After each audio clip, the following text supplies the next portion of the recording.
विरोधी पक्ष दिसणार नाहीये कारण निवडून नाही आलेले नाहीये अभिमन्यूवाली लाईन आणि सर विरोधकांना काय सल्ला द्या अभिमन्यू की तरफ चक्रव्यूह भेज दिया सर। ऐसा है, मैंने पहले ही कहा था कि मैं आधुनिक अभिमन्यु हूँ, चक्रव्यूह को भेदना जानता हूँ। हमने चक्रव्यूह को भेदा है और ये कोई मैं पहले भी कह रहा हूँ, वापस कह रहा हूँ, इस विजय में मेरा बहुत छोटा उसमें मैं समझता हूँ कि सहभाग है। एक ये हमारी जो पूरी टीम है, इस टीम ने इस विजय को लाया है। निवडून आलेले नाहीये मला असं वाटतं की कुठल्याही लोकशाहीमध्ये एक चांगला विरोधी पक्ष असणं हे गरजेचं आहे।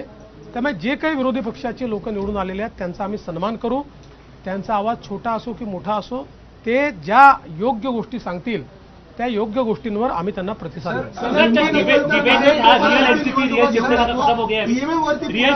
पहिले मराठी हो जानो फिर ईव्हीएम वरती पुन्हा खापर फोडतायत, हिंमत असेल तर बॅलेट पेपरवर निवडणुका घ्या आता असं विरोधक म्हणतायत, काय सांगणार? आम्हाला ते माहितीच होतं।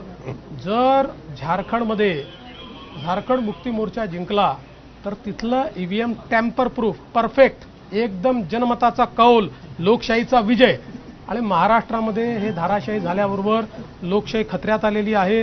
ईव्हीएम प्रॉब्लेममध्ये आहे, ईव्हीएम टॅम्पर झालेला आहे। मला असं वाटतं की कुठेतरी अशा परिस्थितीमध्ये आत्मचिंतन केलं पाहिजे आणि खरी कारणं काय आहेत। मला काय त्यांना सल्ला द्यायचा नाही आहे, मी तेवढा मोठाही नाही आहे, पण कधीतरी त्यांना खरी कारणं काय आहेत याचा विचार करावा लागेल।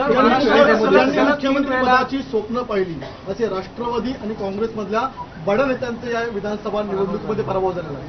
असं आहे, लोकशाहीची हीच खरी मला असं वाटतं गंमत आहे की लोकशाहीमध्ये कोणाला जनता डोक्यावर घेईल आणि कोणाला जनता धाराशाही करेल हे सांगता येत नाही। या निवडणुकीने पुन्हा एकदा ते दाखवून दिलं। जितके मोठ्या प्रमाणामध्ये यश मिळालेलं आहे, मागच्या वेळेस दातृत्व दाखवत भाजपाने एकनाथ शिंदेंना सीएम पद दिलं, आता